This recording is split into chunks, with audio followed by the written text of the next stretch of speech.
Questão 10, US 2013.2, segunda fase. Bom, a questão 10, o camarada diz que tem um disco, esse disco está girando em torno do centro dele com a velocidade angular constante. Ele diz também que, que vão ser colocados sobre esse disco dois bloquinhos, um de massa M1 e um de massa M2. Esses blocos vão ser posicionados e vão girar junto com o disco, Vai haver atrito entre o bloco e o disco, os bloquinhos vão girando junto com o disco, acompanhando a rotação do disco, De modo que a distância do bloco 1 até a borda do disco, ele disse que vale D1, e a distância do bloco 2 até a borda do disco, ele diz que vale D2. Façamos o seguinte, digamos que esse aqui seja o bloco número 1. Então, digamos que esse aqui seja o bloco número 1. A questão está dizendo o quê?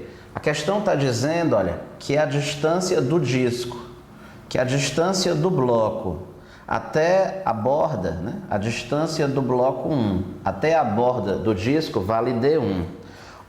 Se o raio do disco todinho vale R, você já percebe então que o raio da trajetória descrita pelo disco 1, vai ser esse raiozinho, R1, que você pode facilmente encontrar que R1 é Rzão menos D1. Bom, como é que fica o diagrama de forças das forças que estão agindo nesse bloquinho? O diagrama de força, então, fica o seguinte, Quando esse bloquinho vai girando aqui, você vai ter as forças agindo sobre ele, A normal, N1, o peso, P1, e quem vai fazer o papel de resultante centrípeta, nessa situação clássica, é a força de atrito estática, É o fato estático. O fato estático vai ser radial, vai apontar para dentro da curva, De modo que esse é o diagrama de forças, Beleza, de modo que esse é o diagrama de forças. Bom, o camarada disse que esses bloquinhos estão posicionados de tal maneira que eles atingem a situação de iminência de escorregar simultaneamente. Ele quer que você diga, então, qual deve ser a relação entre essas grandezas para que esses dois bloquinhos, o bloquinho 1 e o bloquinho 2, atinjam a situação de iminência de escorregar ao mesmo tempo. Na direção vertical, o que acontece? Na direção vertical, o sistema está em equilíbrio na vertical, O sistema não tem nenhuma aceleração na vertical. Então, na vertical está em equilíbrio, eu posso dizer que a normal N1 empata com o peso desse bloquinho, ou seja, a normal N1 é igual à massa do bloco número 1 vezes a gravidade. Ok. Na direção radial, na direção centrípeta, o movimento tem aceleração, a aceleração centrípeta. Então, como é que fica a segunda lei de Newton na direção centrípeta? A força resultante na direção centrípeta não é sempre as forças para dentro da curva menos as forças para fora? As forças para dentro menos as forças para fora, Isso é a força resultante na direção centrípeta. Isso vai ser a massa do bloquinho vezes a aceleração centrípeta. Ou seja, M1 vezes a aceleração centrípeta desse bloquinho número 1. Mas, professor, quem vai ser a força para dentro menos a força para fora? A força para dentro é a força de atrito. A força para fora da curva não tem ninguém. Temos a força para dentro, que é a força de atrito, e para fora não temos ninguém. De modo que a força para dentro menos a força para fora vai ficar Φ1 menos ninguém. Isso vai ser a massa do bloquinho número 1, a velocidade angular dele ao quadrado, que é a mesma velocidade angular do disco, já que ele vai girando junto com o disco sem escorregar, Tanto esse bloquinho quanto o outro, estão girando junto com o disco sem escorregar, portanto, compartilham da mesma velocidade angular desse disco.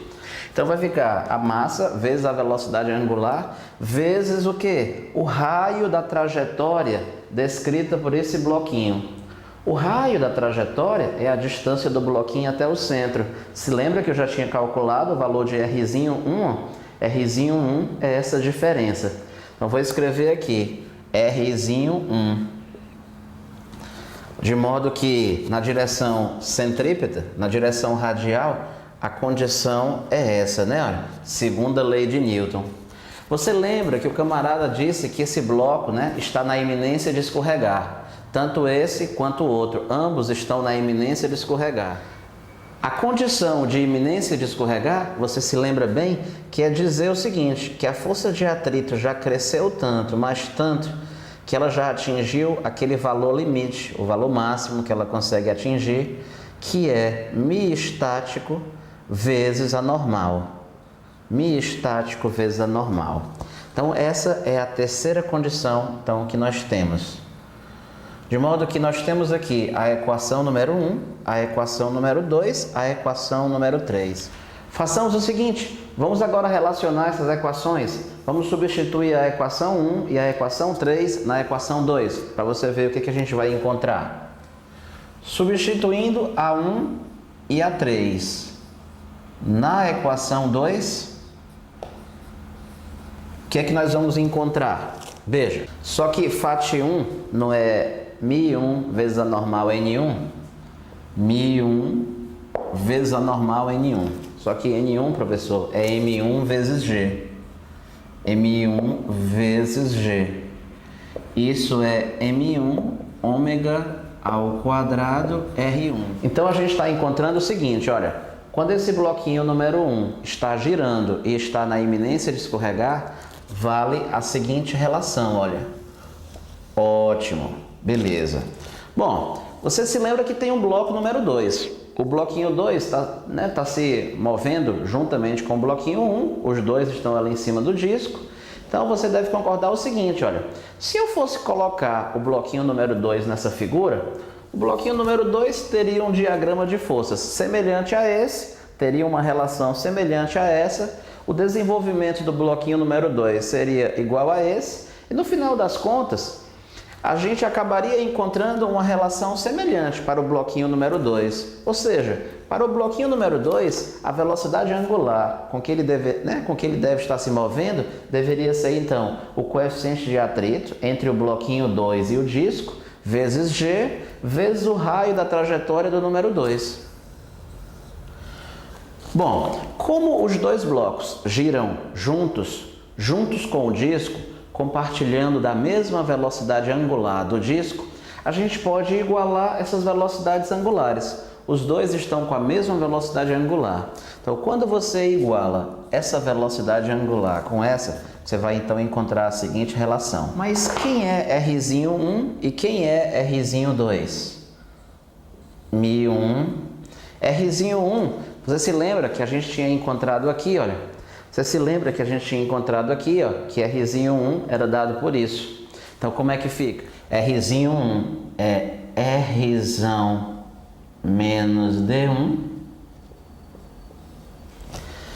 E do mesmo jeito, aqui do outro lado, ó, R2, de forma análoga, também seria R menos D2. De modo que, no final das contas, né, quando você multiplicasse em cruz, temos aqui uma proporção, quando você multiplicasse em cruz, você acabaria encontrando então o seguinte, olha. Essa então seria a relação que deveria ser satisfeita para que os dois bloquinhos estivessem simultaneamente na iminência de escorregar, girando sobre aquele disco. Quando a gente olha para as alternativas, a gente percebe que não há essa opção. Bom, o enunciado não falou nada sobre se os coeficientes de atrito entre cada bloquinho e o disco eram iguais ou eram diferentes. Se os bloquinhos fossem de materiais diferentes, o coeficiente de atrito entre cada um deles e o disco deveria ser diferente, porque o coeficiente de atrito não depende do material do bloquinho e do material do disco. Como a questão não falou nada, ficou um enunciado assim em aberto, ficou assim, digamos, incompleto, né? Você percebe que você só encontraria uma resposta correta se você fizesse a hipótese de que os coeficientes de atrito são iguais. Supondo que os coeficientes de atrito sejam iguais, você poderia cancelar esse μ1 com esse μ2. Você então encontraria que R menos D2 igual a R menos D1. E aí sim, cancelando o R com R, nós encontraríamos essa relação D1 igual a D2. Então, fazendo a hipótese de que os coeficientes de atrito são iguais, que ele não deu na questão, a gente então chegaria na questão 10, a resposta então seria a letra A.